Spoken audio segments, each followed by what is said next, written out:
बिस्मिल्लाहिर्रहमानिर्रहीम। नाज़रीन, आज हम बात करेंगे अमरीकी बयानात पर ईरानी तलबा का क्या रद्द-ए-अमल सामने आ रहा है। नाज़रीन, अमरीकी सदर के बयानात पर ईरानी तलबा का रद्द-ए-अमल हमेशा से बहुत अहमियत का हामिल रहा है, क्योंकि ईरान की सियासी तारीख में तलबा ने हमेशा एक मुतहरिक किरदार अदा किया है। जब भी कोई अमरीकी सदर ईरान के खिलाफ ज़बान इस्तेमाल करता है या नई पाबंदियाँ लगाता है तो ईरानी जामियात में इसके मुख्तलिफ पहलू सामने आते हैं। अगर सबसे पहले की हम बात करें तो ये बड़े पैमाने पर एहतजाज और रैलियाँ निकलती है। ईरानी तलबा खास तौर पर तेहरान यूनिवर्सिटी के तलबा अमरीकी सदर के बयानात के खिलाफ सड़कों पर निकल आते हैं।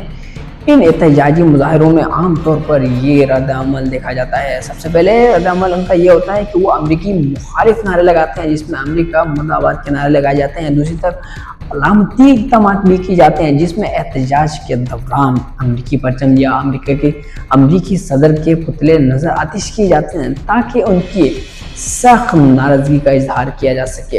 अगर हम दूसरे पहलू की बात करें तो दूसरे पहलू नज़रियाती तकसीम के हवाले से है। ईरानी तलबा के अंदर दो किस्म की सोच पाई जाती है, इसलिए रद्द-ए-अमल भी मुख्तलिफ है। सबसे पहले सोच वाले गुरोह है इनकलाबी तलबा। ये गुरोह अमरीकी सदर के बयानात को ईरान की खुद मुख्तारी पर हमला करार देते हैं। इनका मानना है कि अमरीका कभी भी ईरान का खिरख्वाह नहीं हो सकता और मुज़ाकरात के बजाय मुज़ाहमत ही वाहिद रास्ता है।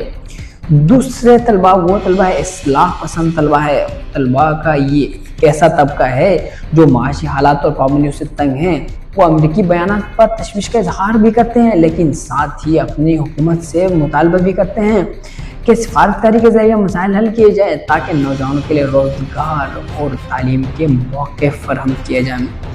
अगर हम तीसरे पहलू की बात करें तो सोशल मीडिया पर मुहिम आजकल के दौर में ईरानी तलबा ट्विटर, इंस्टाग्राम पर बड़े पैमाने पर बहस करते हैं और इनका रद्द-ए-अमल कुछ यूँ है।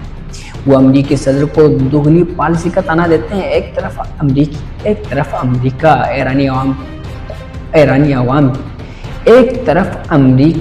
अवाम की हमदर्दी का दम भरता है और दूसरी तरफ माशी पाबंदियाँ लगाकर इन्हीं अवाम की ज़िंदगी मुश्किल बना देता है। ईरानी तलबा हैशटैग के जरिए आलमी बरादरी तक अपनी आवाज़ पहुंचाने की कोशिश करते हैं। अगर हम चौथे इक़दाम की बात करें तो तालीमी और इल्मी हलकों में बहस है। यूनिवर्सिटियों के अंदर सेमिनार्स और मुबाहिसे मुनक़िद किए जाते हैं और तलबा इस बात पर गौर करते हैं कि अमरीकी बयानात के ईरान की मईशत, एटमी प्रोग्राम और इलाक़ाई असर व सूख पर क्या असरात मुरतब होंगे। अक्सर तलबा इसे नफ्सियाती जंग का हिस्सा करार देते हैं।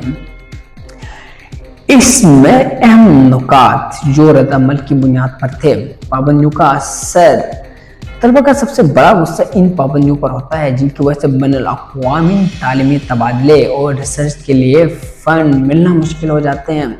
दूसरी तरफ कौमी गैरत। ईरानी माशरे में कौमी गैरत को बहुत अहमियत दी जाती है, लिहाजा जब भी कोई बैरूनी ताकत धमकी आमेज़ लहजा अपनाती है तो तलबा अपने अंदरूनी इख्तिलाफ़ात बुलाकर मुत्तहिद हो जाते हैं।